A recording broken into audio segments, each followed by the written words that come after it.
Student, आज हम पढ़ेंगे coastal state of India. Coastal state of India, तो कोस्टल शब्द का अर्थ है तटीय।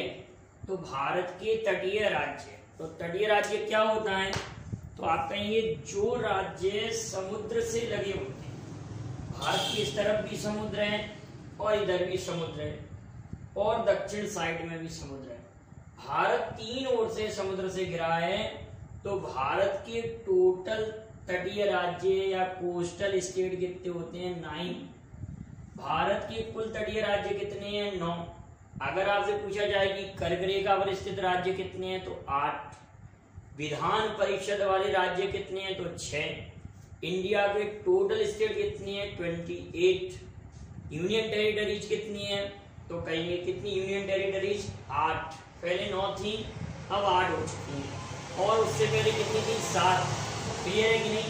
तो भारत का टोटल कोस्टल स्टेट कितनी है? 9, जिसमें वेस्टर्न पश्चिम साइड में पश्चिम की तरफ 5 तटीय राज्य हैं और पूरब की तरफ 4 तटीय राज्य हैं और इन्हीं से लगे बंदरगाह शहर भी हैं, बंदरगाह भी हैं। अगर आपको कोस्टल स्टेट सही से समझ में आ जाता है तो बंदरगाह जब हम पढ़ेंगे तो आपको प्रॉब्लम नहीं आएगी। जैसे पारादीप बंदरगाह कहाँ पर है, कांडला कहाँ पर है, नहावा सेवा बंदरगाह कहाँ पर है, मारमा गांव बंदरगाह कहाँ पर है, भारत का सबसे गहरा बंदरगाह कौन सा है, जैसे कि विशाखापट्टनम, ठीक है। एन्नौर बंदरगाह कहाँ पर है, तूतीकोरिन बंदरगाह कहाँ पर है। तो इन सब बंदरगाहों को भी देखेंगे, लेकिन उससे पहले आपको कोस्टल स्टेट बिल्कुल तैयार हो जाना चाहिए।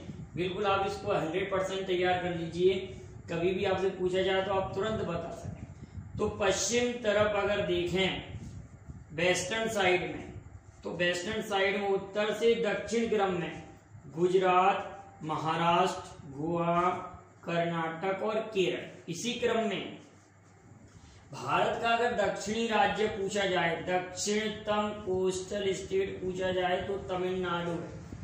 भारत का सबसे दक्षिणी राज्य कौन सा? तमिलनाडु। और तमिलनाडु की राजधानी चेन्नई है। लेकिन भारत के किसी राज्य की दक्षिणतम राजधानी कहा जाए तो केरल की राजधानी तिरुवनंतपुरम।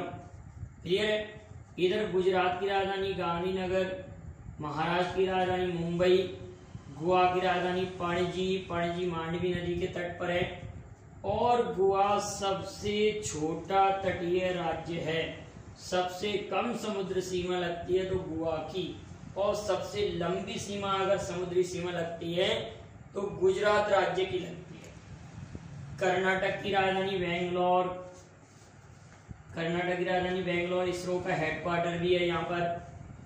केरल की राजधानी तिरुवनंतपुरम, तमिलनाडु की राजधानी चेन्नई।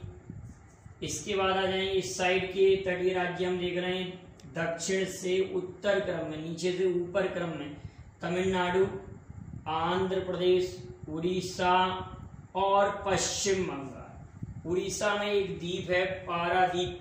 पारादीप कहाँ पर है? उड़ीसा में। और कांडला कहाँ पर है? कांडला। पारादीप बंदरगाह कहाँ पर? उड़ीसा में। और कांडला बंदरगाह कहाँ पर है? गुजरात में। एक भीलर द्वीप है, भीलर, उड़ीसा में, जिसका नाम APJ अब्दुल कलाम द्वीप कर दिया गया है।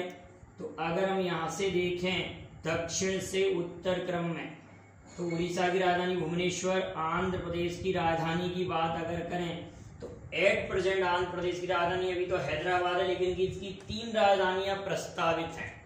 एक कहेंगे कुर्नूल।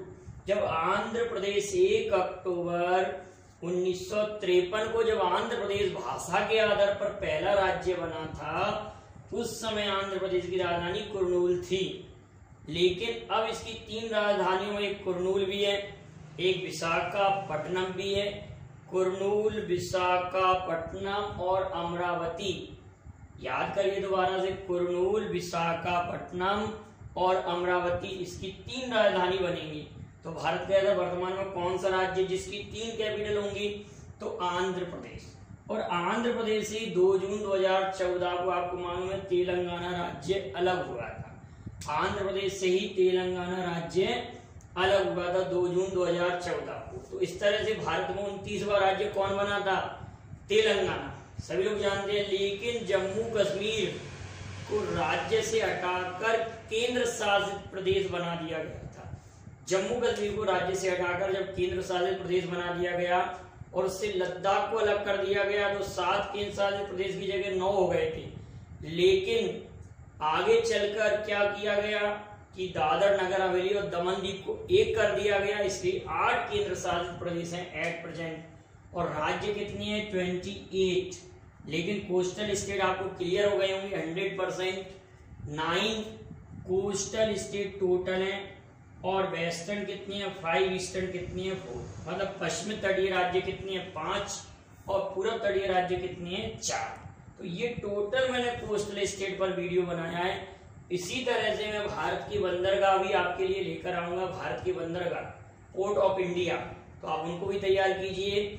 और ये वीडियो आप अपने छोटे भाई बहनों को भी दिखाइए कि उनके सिलेबस में भी है। जब वो छोटे क्लास की तैयारी करेंगे तो उसमें भी 8th, 9th, 10th में भी है। कंपटीशन वालों के लिए तो लाभकारी रहेगा, लेकिन छोटे क्लास के विद्यार्थियों को भी ये कोस्टल स्टेट मालूम होना चाहिए।